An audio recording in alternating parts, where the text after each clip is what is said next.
বাংলাদেশ থাকবে না বাংলাদেশ নিয়ে মিথ্যা, বানোয়াট ও উদ্দেশ্য প্রণোদিতভাবে সংবাদ উপস্থাপনা করা ময়ূক রঞ্জনের বাড়ি ভেঙে পাবলিক টয়লেট বানানোর দাবি পশ্চিমবঙ্গের কৃষকদের।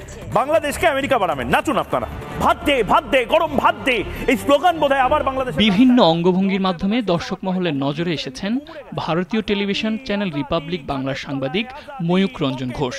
অনেক দর্শক তার উচ্চ কণ্ঠ এবং অঙ্গভঙ্গিকে মলম বিক্রেতা এবং জোকারের সঙ্গেও তুলনা করেন।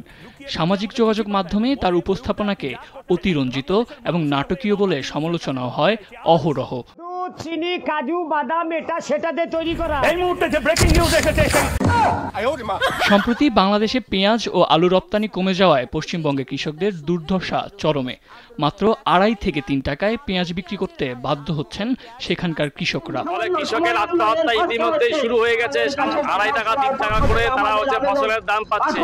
উত্তেজিত কৃষকরা রিপাবলিক টেলিভিশনের সাংবাদিক ময়ূক রঞ্জনের বাড়িও ঘেরাও করেন। তাদের অভিযোগ, ময়ূক বাংলাদেশ এবং ভারতের সম্পর্কে ফাটল ধরিয়েছেন। পাশাপাশি রাজ্যের বিরোধী নেতা শুভেন্দু অধিকারীকেও তুলোধনো করেছেন। মিথ্যা ও বিভ্রান্তিকর তথ্য দিয়ে সংকট বাড়িয়ে দেয়ায় তাদের দায়ী করেছেন কৃষকরা।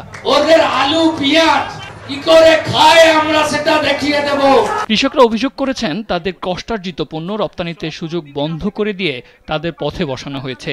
এখন এই পেঁয়াজ ও আলু শুভেন্দু অধিকারী আর রিপাবলিক টেলিভিশনের ময়ূক রঞ্জনকেই কিনতে হবে।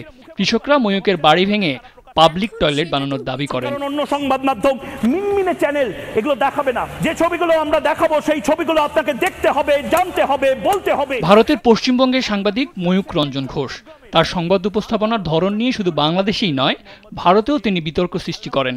যদিও অনেকে মনে করেন এটি কেবলমাত্র টিআরপি বাড়ানোর কৌশল। ছবিগুলো আপনারা দেখতে পারেন, এই অসভ্যতামির ছবি এই মুহূর্তে যেটা টক টক টক টক করে কাঁপছে, ওরে বাবা রে বাবা। তবে অনেক সাংবাদিকই ময়ূক রঞ্জনের এমন কর্মকাণ্ডকে সাংবাদিকতার সঠিক ধারা মনে করে না।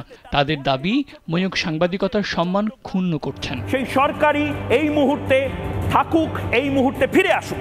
নিউজ ডেস্ক, দেশ টিভি। ইউনূস সরকার অবৈধ, অসাংবিধানিক রিপাবলিক বাংলাতে